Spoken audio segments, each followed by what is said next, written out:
They say, just get over it. Stop being so dramatic. It's all in your head. These words echo louder than silence, dismissing pain you can't see and struggles that don't leave bruises.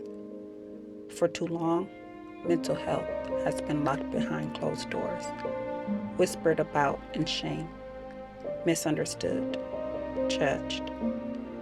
People fear being labeled crazy, broken, weak, so we hide. We smile through the anxiety. We laugh to cover the depression. We say, I'm fine, when we're not. But here's the truth. Mental health is health. And needing help doesn't make you weak.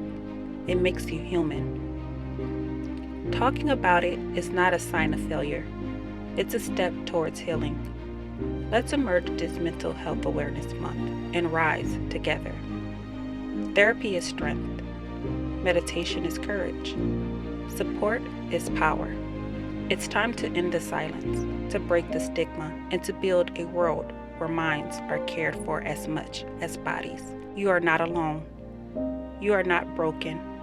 You are worthy of love, healing, and hope. Let's rewrite the story with compassion, with understanding, with truth. Because mental health matters, and so do you.